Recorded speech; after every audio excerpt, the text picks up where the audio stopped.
And hello once again, everyone. I'm meteorologist Sean Supplett, and welcome to Across the Sky, our National Lee Enterprises weather podcast.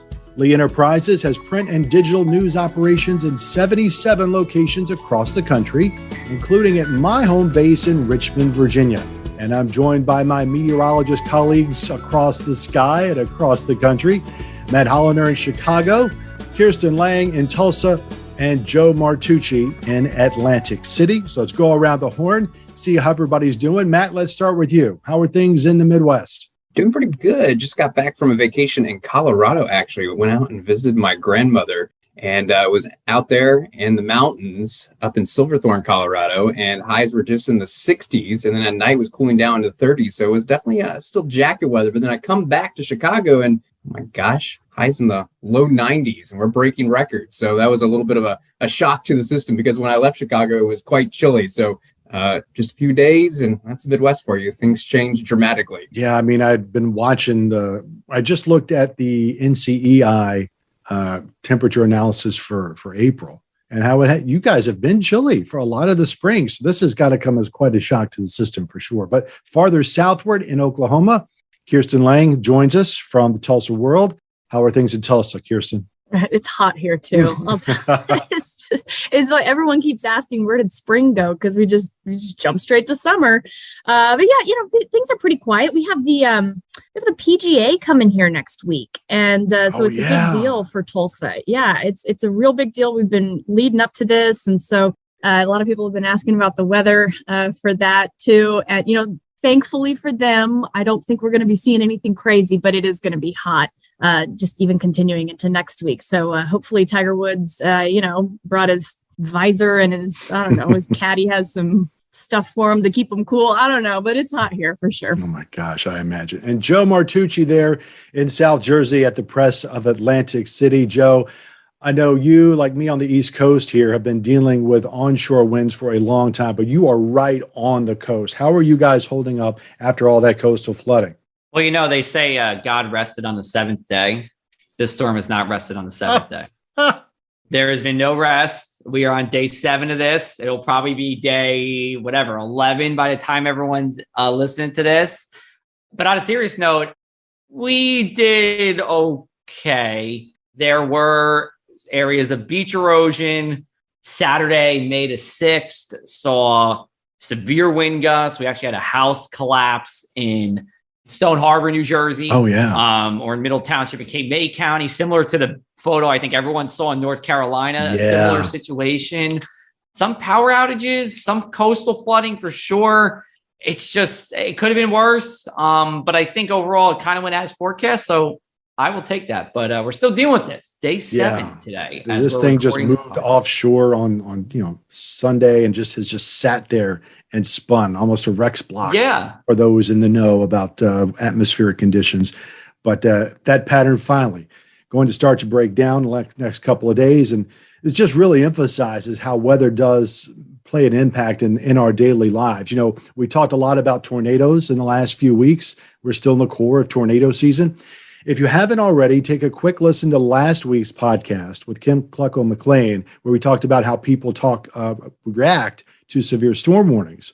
But today, we want to expand further and talk more about how human vulnerability to severe weather, specifically tornadoes, has been changing, as there is more that's going on than just the tornadoes themselves. So we'll bring in our guest today, Dr. Stephen Strader at Villanova University in suburban Philadelphia. He is a hazards geographer, atmospheric scientist, and geographic information system analyst. His research focuses on how weather hazards to people have been changing over time and as people have moved into different parts of the country. Stephen, thank you so much for joining us on the podcast. Yeah, thanks for having me. I'm glad to be here. You bet.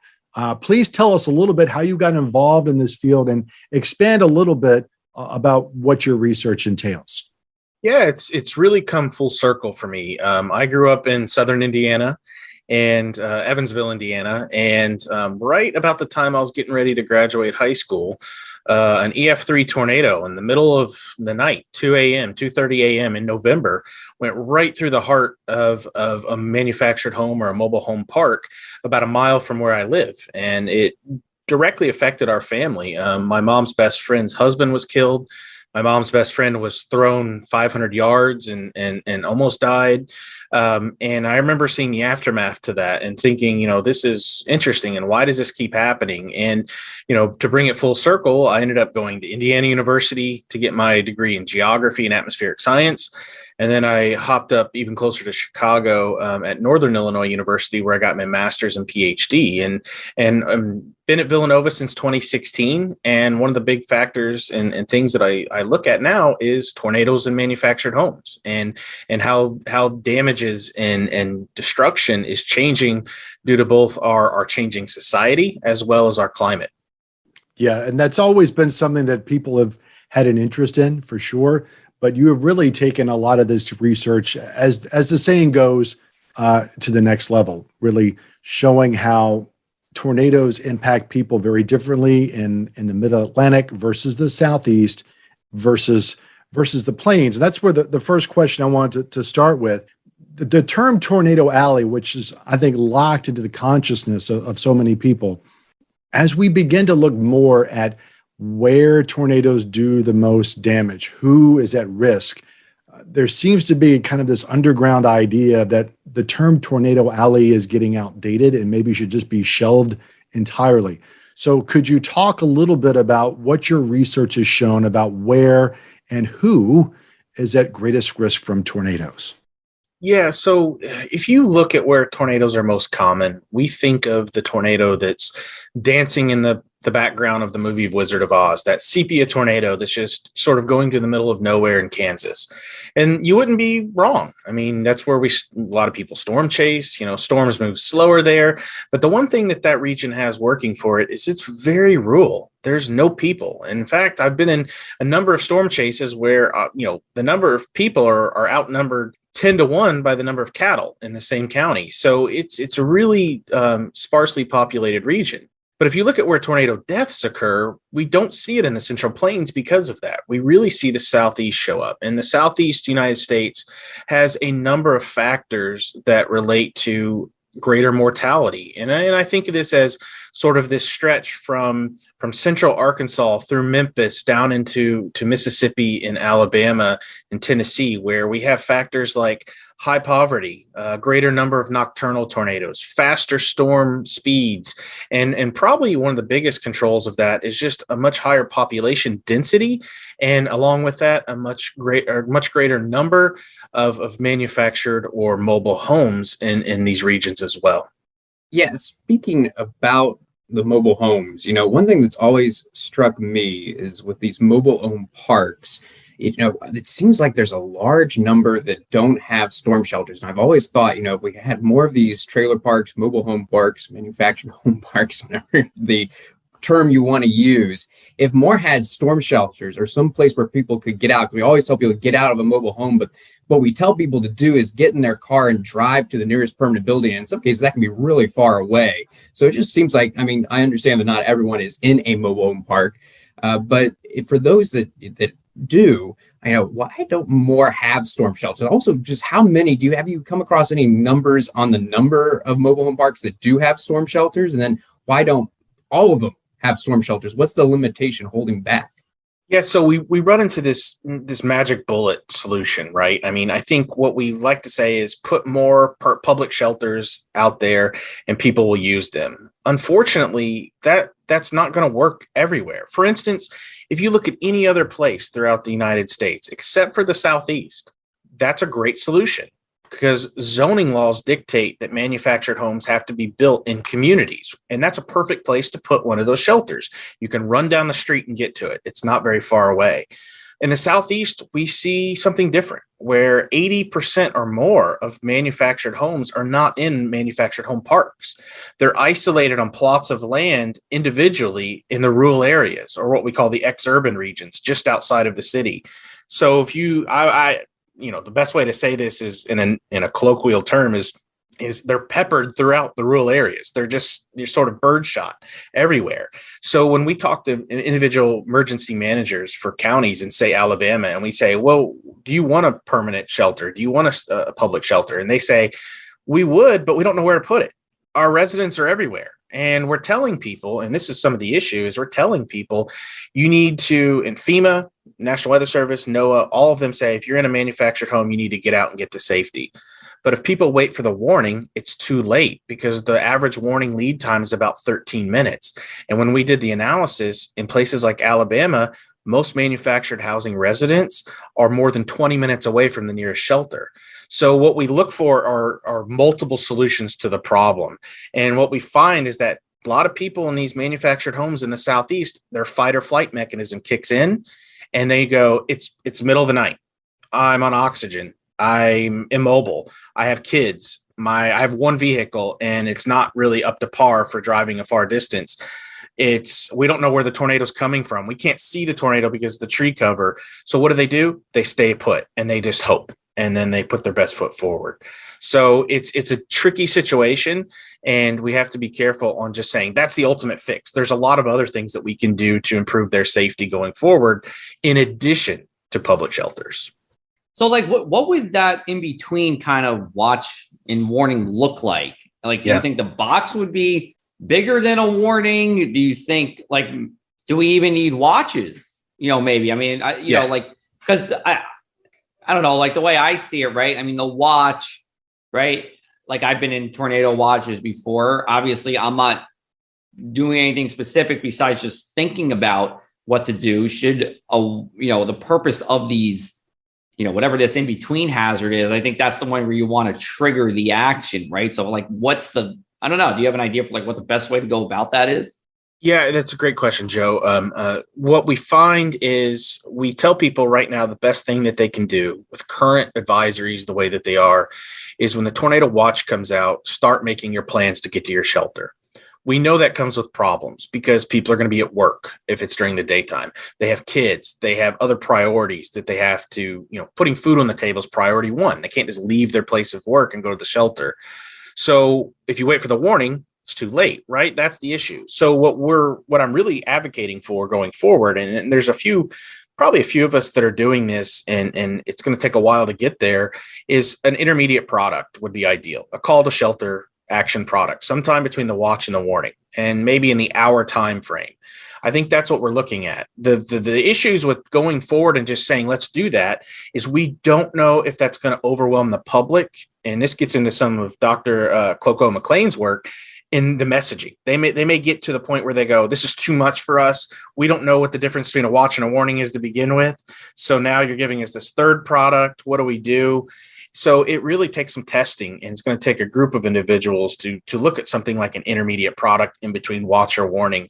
But I think that's where we're headed. And as warnings, get better, we're seeing that lead time stay stagnant. So we're going to need to think about something that is a little bit longer than 13 minutes, and then something that says, let's go to your shelter now if you're in these vulnerable housing. So two things with that. So one, do you think warning should actually be like, should that lead time for the warning maybe be shorter and then have a longer one? No, that's the tough part. Is we've seen, look at the Kentucky tornado from this past year. That was almost the longest track tornado in history. You had warning lead times of 60 minutes or longer, and people still couldn't get out of the path. We've seen it the other way, which is where you have no warning or very little. We don't want that either. So what we want to do is maybe introduce a new set of language, which is a call to shelter action plan, sort of like your smoke detector's going off, you look for smoke, you get out of your house. There's something that's before that point, which is getting them to shelter before that warning comes out. So I wouldn't advocate changing the warning paradigm in terms of length, but there's a lot of great folks out there looking at how that affects public complacency and perception. Even if you go back to tornadoes like Joplin, where the sirens went off, people thought it was safe. They came out, and then the sirens kept blaring, and they said, well, this isn't normal. And then the tornado was there. So we see these issues even with our current warning strategy, which is maybe why, the watch is a little bit too long, the warning's a little bit too short. Yeah, even here, I think in Oklahoma, of course, we get a lot of activity like that, and you see a lot of people that have almost become complacent to it, I think, at times. And then on the other spectrum, you see some that are just hyper, like just go crazy over it, and hunker down. But I guess in the meantime, between, now and then when you finally have some sort of resolution to that, what would you say is the best advice then for people at this time? Yeah, I think one thing that you have to do, no matter where you are, if you live, I would say east of the Continental Divide, is have a plan of action where you know exactly what you need to do when a certain trigger happens. And we all have non-routine triggers in our severe weather, responding. In other words, all of us here are very weather savvy. We have a little bit more understanding about what's coming up, when the storms are going to be here. A general population may need a little bit more time, may need less time, and they have to figure out their own plan of action. What we tell people is kids are very good at taking shelter. I always tell my students this here at Villanova. I say, how many of you have even taken a tornado drill before? How many of you have ever, and they're like, yeah, most of them raise their hand. I say, when's the last time you did it? Something between children and adolescents and up into adult, we drop off in terms of our priorities about setting our safety. So I tell people that one time you drop your guard is when it's going to come back to bite you. So you have to have some plan of action, whether it's get to a local public shelter, have, your, severe weather awareness weeks coming up, making sure your shelter's cleaned out, bicycle helmets for the kids, blankets, mattresses, whatever you have to do in the basement, in your storm shelter, but have a plan of action no matter where you are, because it's a rare event to begin with. But you really, really, as Dr. Clocko McLean's work has shown, you really have to try hard to die in these tornadoes. If you take any protective action at all, you're going to be 10 times better than if you didn't. Yeah. And Stephen, that's the other thing that I've begun to try to wrap my head around is that, when we say the word tornado, that conjures up different imagery to different parts of the country, right? There are some people that think that all tornadoes look like the ones they have in Oklahoma and on Twister. They're all, at least a quarter mile wide, and they're very obvious, and here they come. Whereas we know, especially here in the Middle Atlantic, that's not the case. There's so many of them are rain wrapped. Sometimes the condensation funnels aren't even visible. We've seen that just this year a couple of times. Has your research, or are there others that have done research because I know this is really getting out there, to figure out what people think about when they hear the word tornado? I mean, do they think that there's this big vacuum that's going to come pick their house up and throw it? Do they even understand that their risk is from flying debris, not some Wizard of Oz kind of stuff? I mean, do you have any information on that? Yeah, this is fascinating work that's being done. And I would say it's very recent work. If you go back to 2011 with the April 27th outbreak, Joplin, there was two big service assessments that came out from the National Weather Service talking about those events. And the big takeaway in both of them was that social science matters. I say this as a physical scientist, as someone who looks at the nuts and bolts, but I increasingly work with more social scientists, wind engineers, human geographers, individuals who are looking at the other side, the human elements. And there's been a big push there. So this type of question and this type of work is right on the cusp of where we're at. And sort of get at your point with thinking about how people perceive tornadoes, it comes down to past experience. Have you been hit by one before? Do you know someone that's been affected? What have you learned as a kid growing up? And how far away from you time-wise are you removed from that past event? What we find is the number one way to get people to take action is people have to take on their previous experiences and understandings. So what we try to do is get public to tap into someone they know, to tap into some past experience and rely upon their instincts and what they experienced before. So for instance, we did a study in 2019, the Beauregard, Alabama EF3 tornado. It was a single tornado type of event. It went right through rural Alabama and killed 23 people. Of the 23 people, 20 of them were in manufactured homes in rural areas, not in manufactured home parks. When we talked to individuals there, one of the things that we learned after the fact is that that whole community is now hyper aware of tornadoes. So that plays a huge role. The other thing that plays a huge role is credibility. And the best place to get credibility about threat communication is TV and meteorologists. Mainly in the Southeast, it's TV meteorologists. They will trust them over anything that text comes through from the National Weather Service. It's all about who do they trust? Is there a face that they can put to that threat communication and get them to take action? And those two things are what trigger people to act. Yeah, and coming back to the mobile homes, we talk about, getting people to shelters, but I'm curious, is there anything that can be done to these manufactured homes to strengthen them and make them, be able to withstand a tornado more? Is there any effort to improve these manufactured homes to make them stronger against strong winds? Is there anything that can be done to make them safer, especially for people who aren't in mobile home parks and are really far away from shelter? Is there any effort that's being done there to try and make these a safer place for people to be from a storm? Yeah, so a little bit of history here is in 1974, the manufactured housing industry said, we're no longer making mobile homes. Everything from here on out is going to be manufactured homes. The superstructure, that box that we normally associate with manufactured homes, just the construction of it was put to higher standards, and that's what they refer to as manufactured housing. Well, if you go on to about 1992, a lot of those manufactured homes were built to really strong codes. But what happened was Hurricane Andrew came through Florida and decimated a ton of manufactured homes. FEMA, HUD stepped in and said, now, if you live along the coast in these certain zones, you have to have anchoring. You have to tie your manufactured home down to the ground. And the closer you live to the coast, the stronger that has to be. But unfortunately, it does not consider, and a lot of local and regional and state and even federal building codes don't consider tornadoes or wind threats in any capacity when it comes to the anchoring standards. So if you live in Mobile, Alabama, yeah, you're going to have great requirements and great anchoring. But if you live in Birmingham, you got nothing. And to put it in perspective, a double wide mobile home is heavy enough to just sit it there a lot of times and not anchor it at all. It meets the requirements in the law. So what I tell people, the things you can do is pretend like your home is going to be in Miami-Dade County and get the best anchoring possible. And it sounds like, well, that's a lot of money.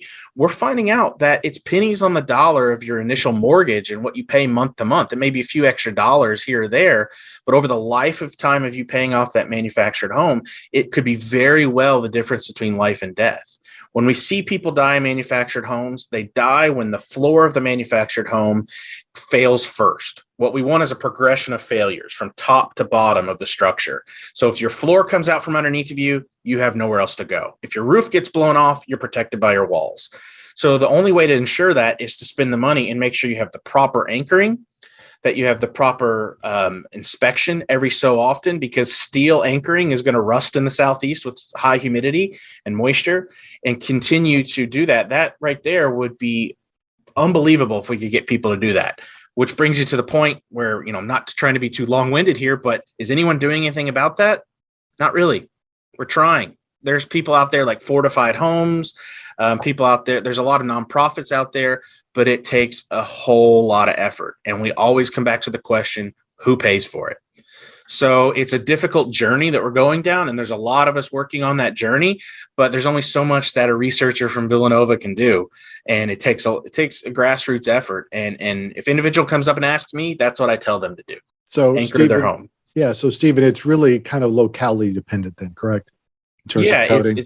Yes, it is. It depends on, really right now, the only thing that it's dependent on is from a federal standpoint is how close you live to the Gulf and East Coast, and then what your local building codes are, which could be completely different from county to county, from subdivision to subdivision. It really depends.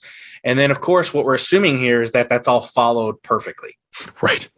Which is probably the biggest issue. It's just not. We've seen that. Okay, we've seen people's homes get hit twice by tornadoes in decades apart, and then they fail the same way because the codes weren't followed. So it's this frustrating part, but also it's a catch-22 that when I see 70% of deaths, or 70%, no, it's something like 60% of tornado deaths occurring in manufactured homes when they only make up 6% of the housing stock.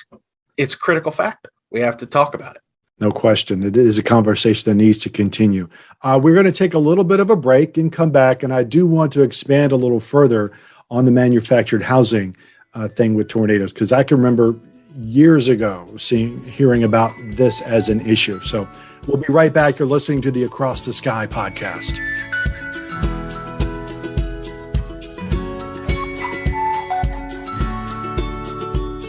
And welcome back to the Across the Sky podcast. I'm meteorologist Sean Sublett from the Richmond Times-Dispatch, a Lee Enterprise publication. And we're talking with Dr. Stephen Strader at Villanova University about tornadoes and really expanding further on manufactured housing. Stephen, before the break, you mentioned that oftentimes the floor can go first in manufactured housing. I think even for me, I'm kind of stuck in this paradigm where the manufactured housing is not anchored well. So you're going to get close to a tornado. Your winds are going to hit 80, 90, 100, 110, and the thing blows over laterally. And that's where you begin to get, unfortunately, fatalities.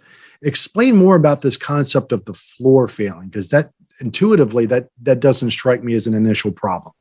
Yeah, so when we think about manufactured homes, and a lot of this credit should go to Dr. David Roosh at Auburn University, who I've worked with. He's a structural engineer, and he does a lot of post-tornado event damage surveys. And particularly, he and I have focused a lot on how manufactured homes fail. And, there's what we call good failures and bad failures. If you think about a manufactured home, you have the superstructure itself, which is the box, the home before it's anchored to the ground. It's that thing that they put on the back of the truck and they ship out. Well, when we have a failure at what we call the wall to floor connection, where the wall actually hits the base of the floor of the superstructure, if that fails there's nothing to protect the person inside of them. Or inside of the home, I should say. So what we end up with is when we have that floor to wall connection fail, we get mobile homes that get overturned and roll. Or the worst thing that we see is they get lofted and thrown. They get picked up, they become kites, and they get thrown 150 yards into the woods behind the house. And there's nothing to protect you from the debris that the tornado is carrying. A lot of people think that it's just the wind, that the wind is bad, the pressure. Well, that's bad. But the biggest killer in tornadoes is the debris. Remember, you have 100+ mile per hour winds carrying 2x4s and trees and cars and washing machines. I know someone who was hit by a washing machine that they were in the room they were sheltering in by the tornado winds, and it broke their ribs, right? So that's the type of things that kill people. So what we want in manufactured homes is a top-down failure if we're going to have one. We can live with what we call the marriage line, which is where we have the wall that meets the roof. If that fails, the roof goes, but you have walls protecting you. After that, if the walls go, you're left with maybe a few extra walls to protect you. What we want to avoid is a complete failure from the bottom up. Think about it as someone trying to push you over at the shoulders. You have a little bit of your balance you can keep versus someone tripping you, right? That's sort of the way I imagine that these homes fail. So the way to protect yourself or a manufactured home is to increase that tie down strength so that floor doesn't fail and pick up your home and throw it. Also, real quick, can you speak to the idea of, because we know in the Southeast, Mid-Atlantic, Ohio Valley, Tennessee Valley, these are also more wooded areas, right?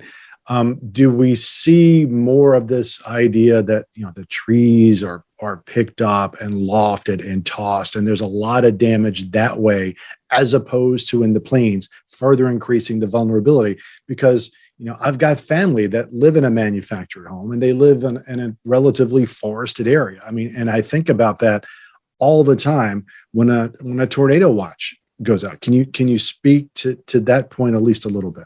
Yeah, I think that's a really interesting point. I'm not aware of any specifics that have studies that have looked at this, but it's definitely an issue. I mean, if you go back to the 2013 El Reno tornado, there was the big debate. Was it an EF5? Was it an EF3? Well, it only hit this many structures and did this much damage, so it's an EF3 versus the Doppler radar saying, no, it was much higher than that. Well, the thing that we have is a bias in how we rate tornadoes, unfortunately. If a tornado occurs out in the middle of a farmer's field, the only evidence we have of its strength is maybe the ground scarring, which It doesn't tell us a lot versus a tornado occurring in the east where we have wooded hardwoods. We have a lot more things to hit.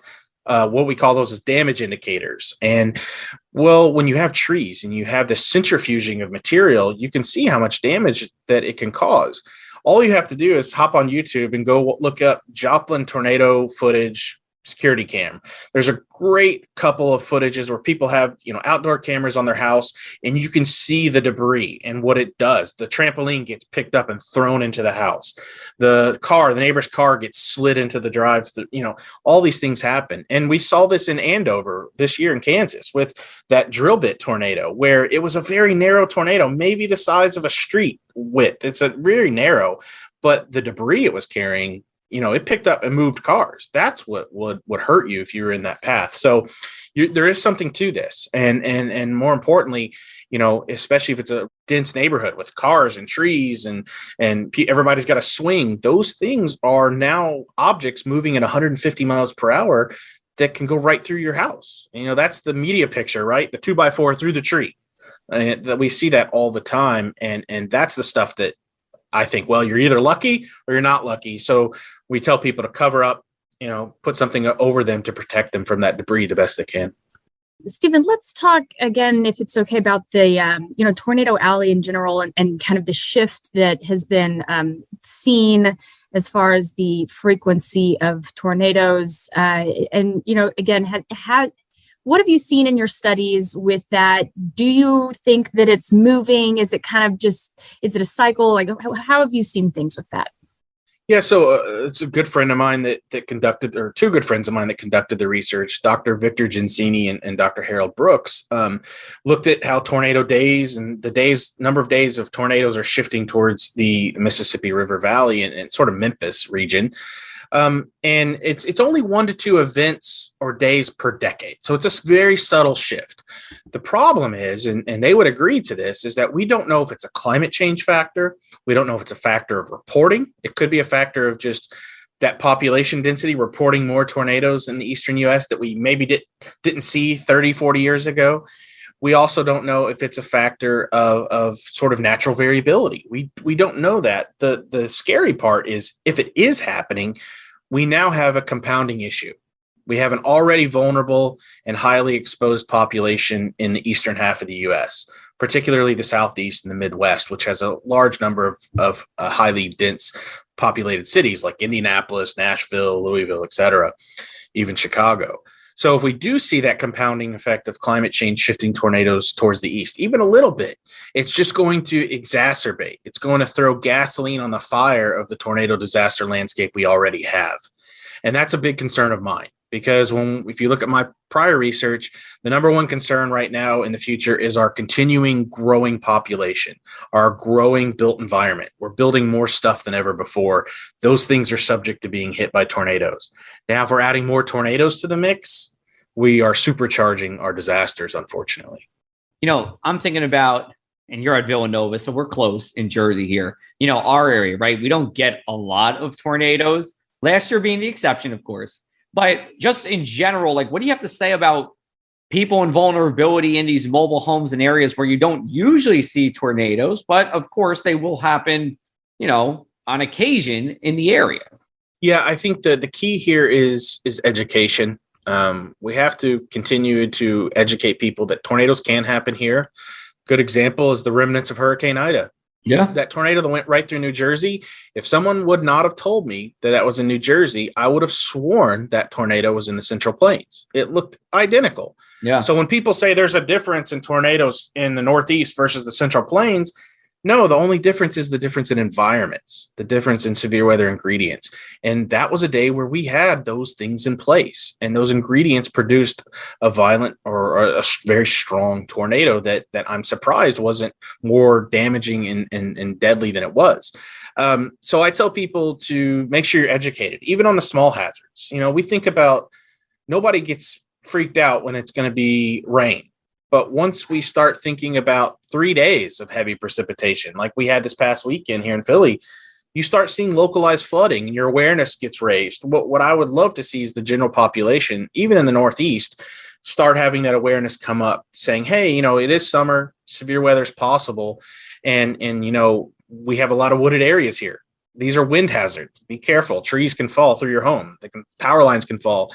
And every year, it seems like I see deaths show up in the storm data that tells us this person on a motorcycle was killed because a tree fell on the road in front of them during a windstorm, and they get thrown off the bike. So there's things that we can do to tell people you're not immune to severe weather threats. And we do it plenty with winter weather. We could continue to do it with severe weather. So it's a tricky balance. But I think it's generational, and generations, if we continue to educate the younger generations, that education will continue furthering down the line over time. We've been talking a lot about vulnerability, about where you live and what kind of home that you live in and how that makes you vulnerable. But I'm curious if there are any other factors that you found in your research that make people more vulnerable to severe weather and tornadoes besides their location and the type of home they're living in. Are there any other factors that can make people more vulnerable? Yeah, I like to think of these as, everybody goes to like the local froyo shop and you can get all the ingredients and stuff thrown on it, right? I always think about this as like in the Southeast or in general in areas where we see high tornado mortality, we have a lot of sprinkles and cherries and chocolate chips. Everything's getting thrown on the yogurt here. And the reason that that's important is because those are social vulnerability factors, factors of poverty. We can tell people you need to anchor your manufactured home. But if they're living paycheck to paycheck and they can't afford to put food on the table, they're not going to be able to do it. If we tell people you need to get out of your home and get to shelter, if their vehicle doesn't start, or if they have children, or maybe they have to take care of elderly parents that are immobile or whatnot, they can't do it. So these social vulnerability elements are important. And where we look for these higher mortality regions, areas where we have a lot of deaths, we also can better educate people in those regions. So we can get the best bang for our buck when it comes to educating people and saying, what are the factors that you struggle with?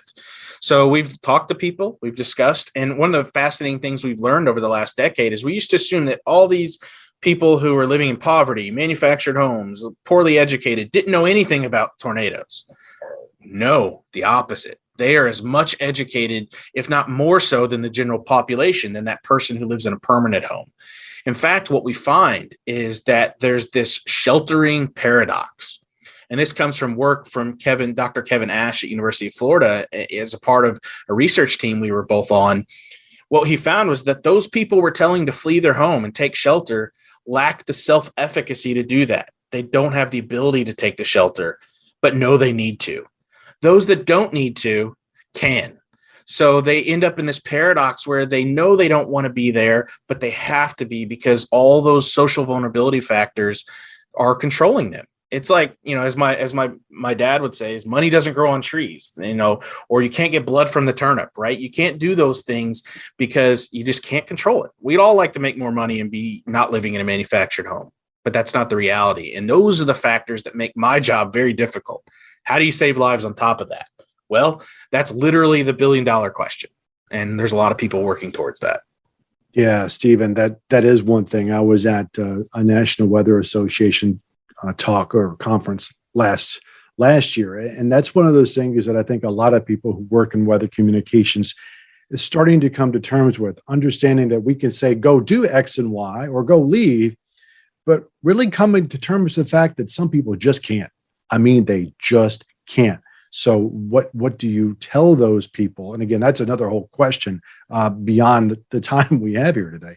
But that's something we all have to think about as weather and hazard communicators to help protect people and property for that matter as well. So we kind of have seen how things have been evolving over the last 10, 20, 30 years. We know the climate is warming, right? But exactly how that's going to impact severe local storms is still a very thorny question, right? Because they're very, very short-lived, very small events, and we're talking about a whole planet that's warming. But there's some evidence, I think, that in a warming environment, there's going to be at least more energy available to get these kinds of storms going. Is there any evidence at all, going back to what we said before, about how things might be shifting geographically? So what kind of things, where is the state of the science right now regarding severe local storms and the warming climate? It's growing.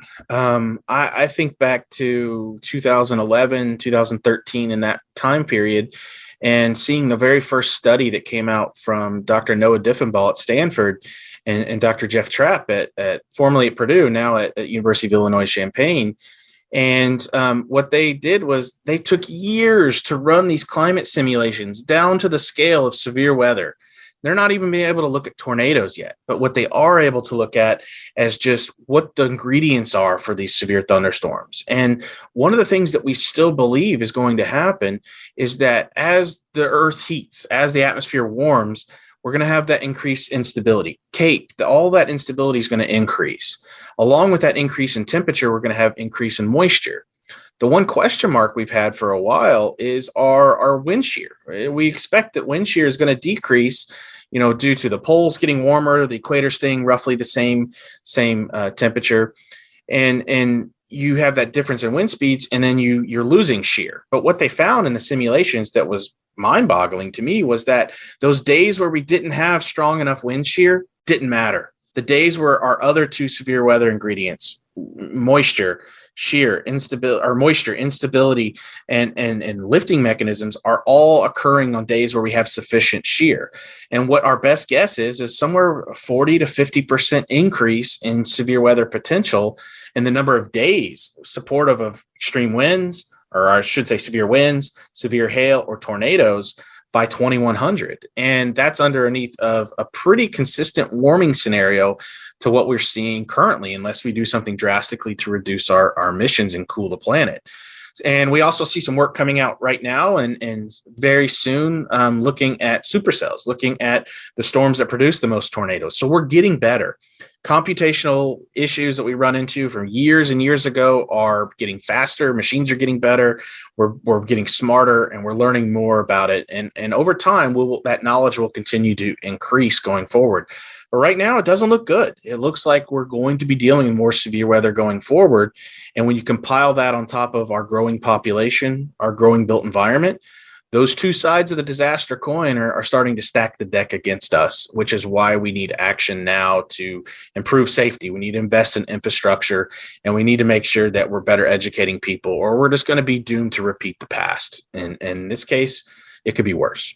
Yeah, Stephen, I think that's a very important note to kind of wrap up on. No matter how you feel, the population is increasing. We are in more places. The planet is warming. There is a heightened risk of vulnerability, no matter who you are, to tornadoes. So, Stephen, thank you very much for joining us on the podcast. We appreciate it. You're on Twitter. Tell people what your Twitter handle is, because you post some really good stuff there. Yeah, I tend to post sort of analyses of events that recently happened. I tend to share really cool geovisualization. So how do you look at weather from a spatial and temporal standpoint, and really all about messaging. And I tend to use Twitter as a very educational tool. And my Twitter handle is just my name. It's Stephen, and then my middle initial M as in Michael, and Strader. So Stephen M. Strader is my handle, or you could just Google search Stephen Strader Villanova. I'll pop up, and I'm always open for people to reach out and talk about what they've experienced. It helps me learn. I only know what I've experienced, so learning from every individual is very critical. And especially there's, the last thing I'll say is there's things that we can do. I don't want to leave people saying there's nothing we can do, helpless. There's things that we can do. We can have actions. We can have better plans to take shelter. We can improve our homes. We can do things like that to invest in our safety. Very key point. Stephen, thank you very much. Stephen Strader from Villanova University. We're going to take a little bit of a break and do a final little wrap up here on the Across the Sky podcast.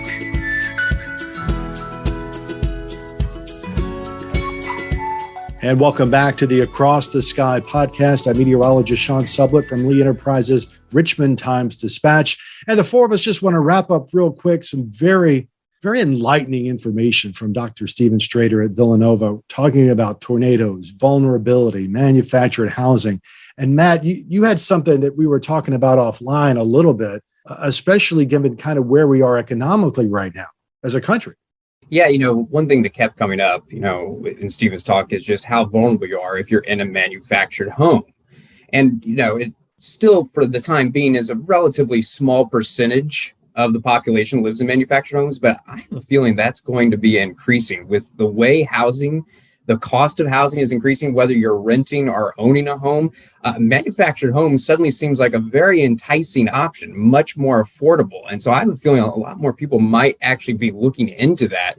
But as it stands right now, that is a very dangerous proposition. You're saving a lot of money, but especially if you're in an area that's prone to tornadoes, you're putting yourself at a greater risk. And so I have a feeling that, there could be this shift and we might see more people moving into manufactured homes and therefore increasing their risk and making them more vulnerable to tornadoes, and that's just a factor of the economic situation we're in right now. So I think there really needs to be a really strong effort looking into either strengthening these manufactured homes, like you said, with the tie down process, making them safer, or if that mobile home is in a mobile home park, absolutely making sure that there's a storm shelter at that mobile home park that people can get into. I know in the Valley, for example, where I was previously in my last job, lots of mobile home parks, lots of folks living in mobile homes. And while there's not many tornadoes in the Valley, they do get hurricanes. Which valley is that, Matt? The Rio Grande Valley in South Texas. Coachella Valley? Deep South Texas. There are multiple valleys out there.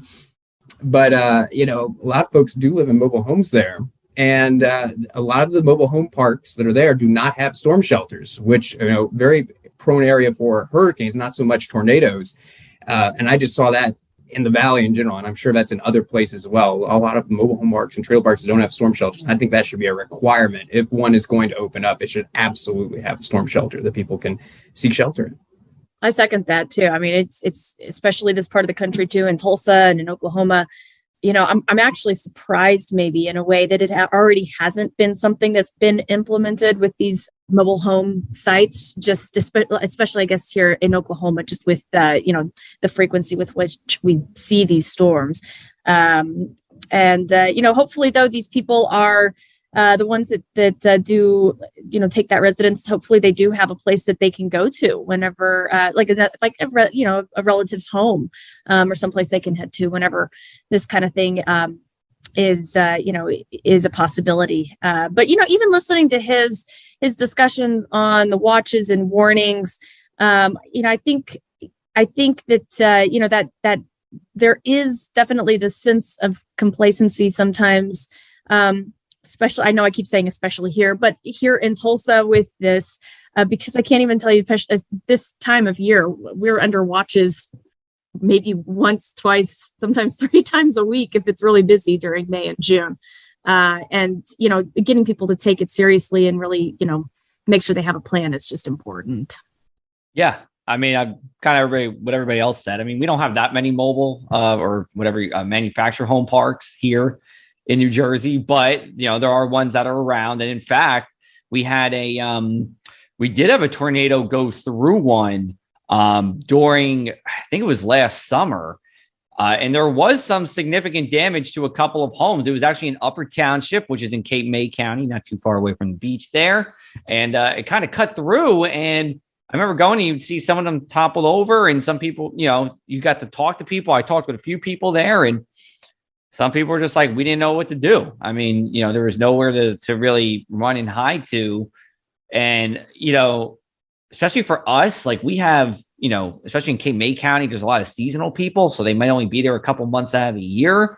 They might be elsewhere. They're not thinking about tornadoes during the winter or the cooler season months. So that's all in real possibility. To Matt's point, yeah, I mean, there could be more people that end up moving, to manufactured homes since they're cheaper. I mean, heck, I was just reading an article in the Wall Street Journal yesterday saying that rent prices in Miami have went up like 42% in the past year. That's a lot of people that are going to have to, be finding somewhere else to go to. So, and, Florida's, there's not as many tornadoes as Kirsten in Tulsa, but there are tornadoes in Florida that happen. Yeah, I think that's a really good point, Joe and Matt. Economically, I mean, we've looked at some housing prices here just in central Virginia. I mean, we're 100 miles south of Washington, D.C. It's a lot less expensive here than in the northern part of Virginia. But even here, rent is comparable, if not more, than a mortgage in some locations. So the economics of everything is really changing. So we all need to be on our guard we need to do our best to message and kind of walk people through what to expect and so they can make the best decisions that they can. So this is all good. And this is obviously a conversation that is always going to continue to evolve. Before we wrap up, Joe, can I get you to talk a tiny bit about who we have coming up next? Oh, yes. We have Jersey's own, Rutgers' own, Texas's own now, Matt Lanza. He is the managing editor for Space City Weather down in Houston. He's been there for a decent number of years now. But we're going to have him on because he kind of does what we do in many ways. He's working strictly in digital. He's writing. He's running a business off of this, really. He also has another full-time. He has a full-time job working for Cheniere Energy, which is in Houston as well. So he's going to talk to us a little bit about the summer to come. We're going to talk a little summer forecast stuff. We're also going to talk about him living similar lives to us in the digital realm. Yeah, and I think if we can get him to chat a little bit about energy forecasting, that'll be good because I don't think a lot of people understand how important weather forecasting is to the energy markets, yes, both domestically and globally. There's still a lot of folks that just think, everybody's on TV or writing forecasts. There's a lot of other stuff going on. So I think very true. Light on that is good. Anybody have anything else? Or are we kind of done this week? It's over. It was another good show. It was. I think I'm ready for the next one too. Yeah, it should be a good time.